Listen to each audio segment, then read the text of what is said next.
Hey YouTube, it's me Lewis, coming at you with another update on the color modulation project, or the KV-1 project. Now on the last video I spoke about checking out AK Productions color modulation set, but I've decided, you know what, it's money that I could save right now. And also I already have a wide range of Vallejo colors, which is what I'm planning to use.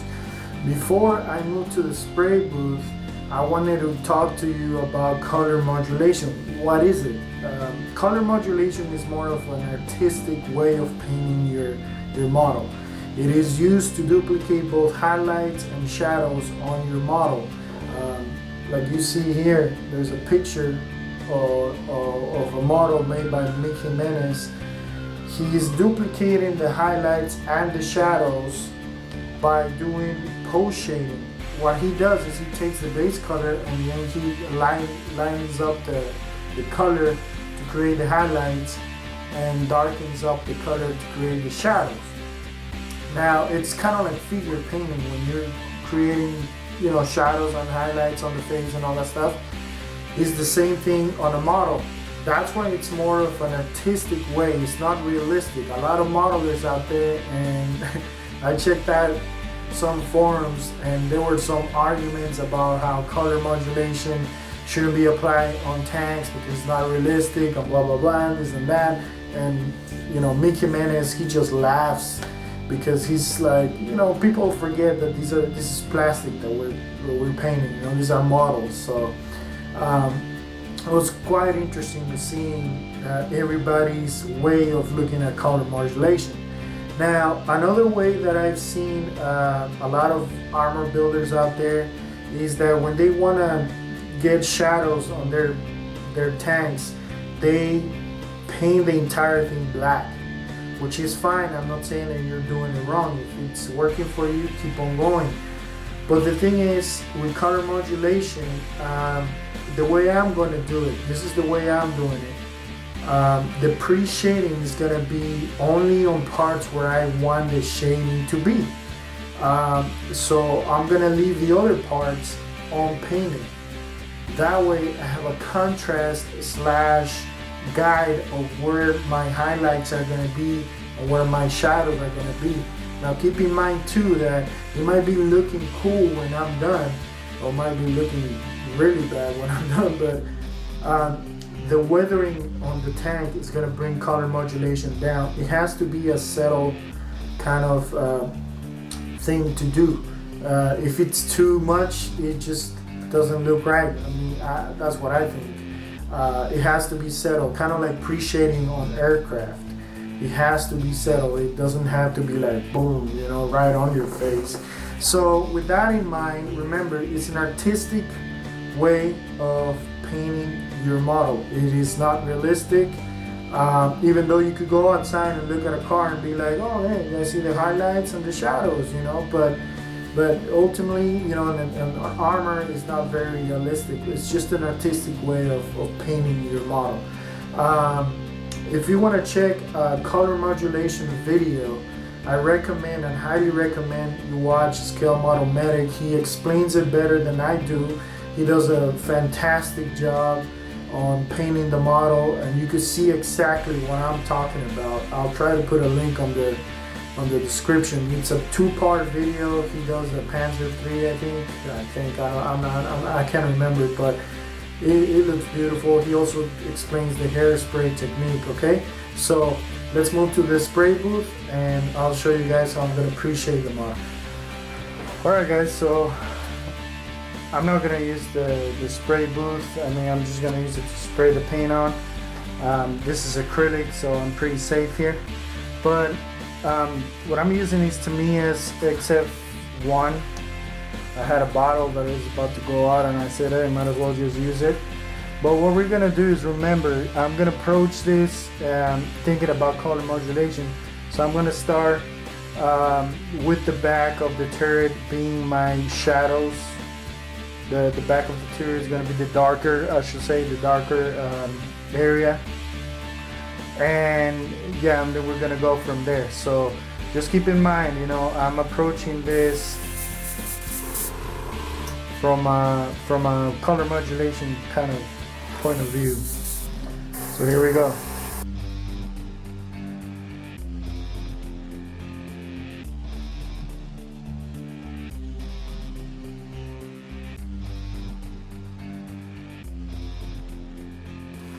So this is what I was talking about. If you guys could see here, I'm just concentrated on the back of the turret because I want this to be the highlight. Okay, so that's what I was talking about.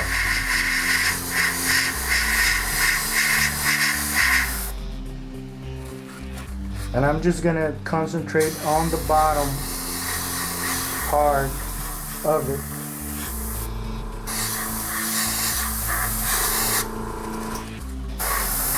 Okay, now with the whole same mentality, I'm gonna just hit the back, mainly the back, darken this side up, leaving this side unpainted. That way you guys could see the contrast, okay?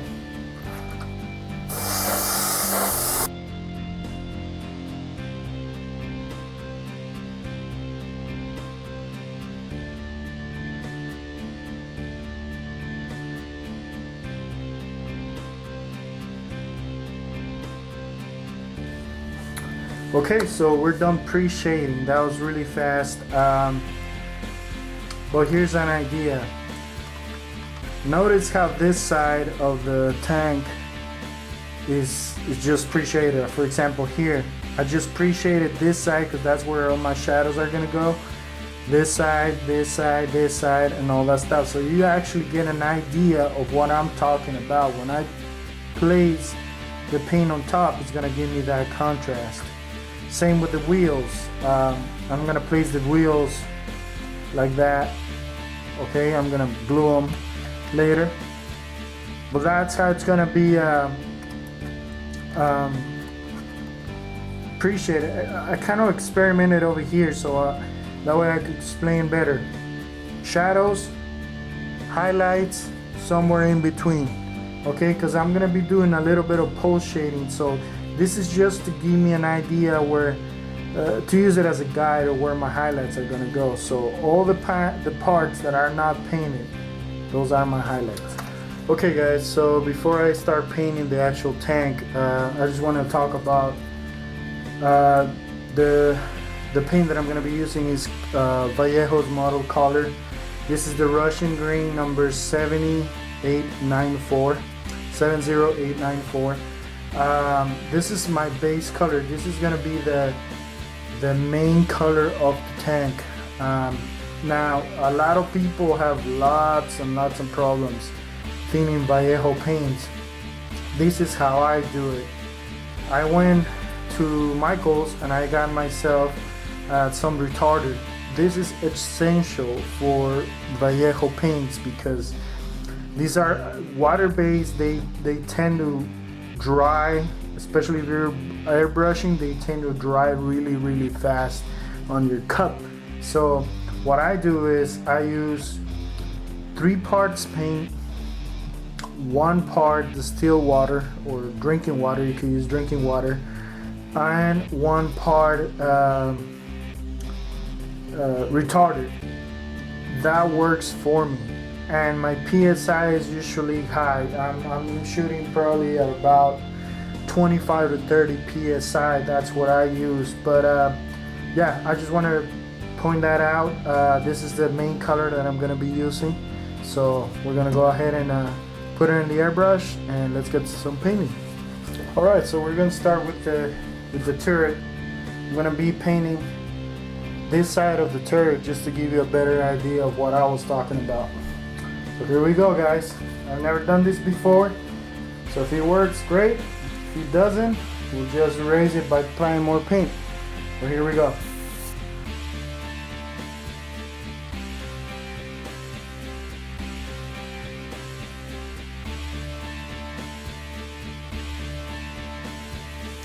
Alright, now we're gonna do the hole on the bottom part of the of the tank. I'm gonna start with the bottom so that way you guys can see it a little better. Okay, so let's just start.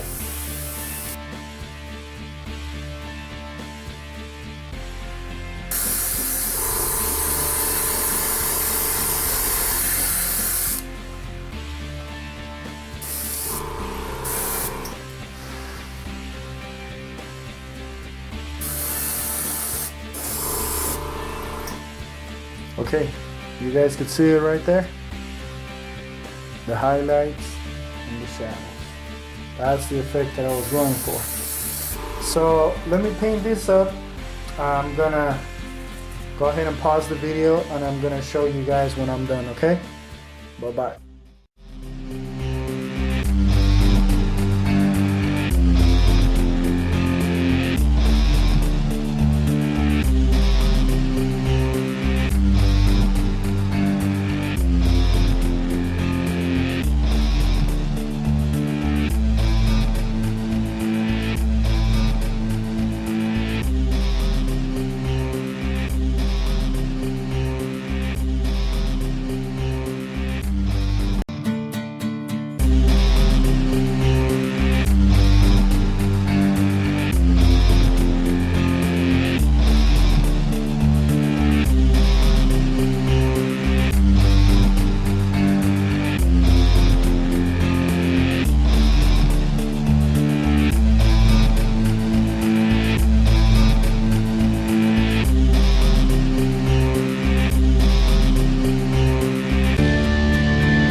Hey guys, so we're all painted up now.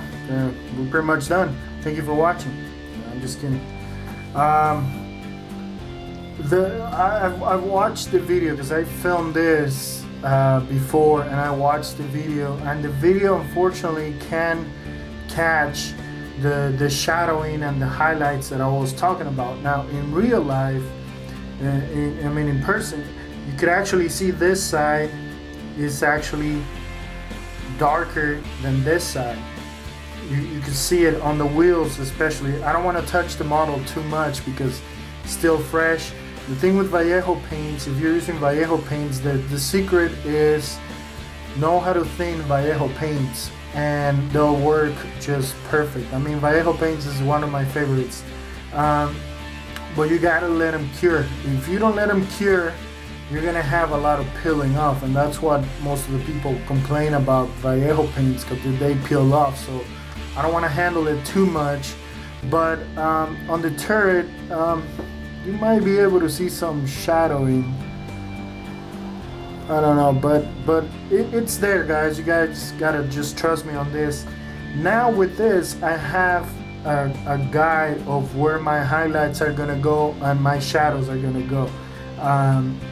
It was the purpose of why I appreciated the model like I did. So that's it for this video, guys. We'll come back when I actually start doing the highlights and the shadows. First I gotta do some experimentation with the colors that I'm gonna be using. So thank you guys for watching, and I'll see you in the next update. Bye bye.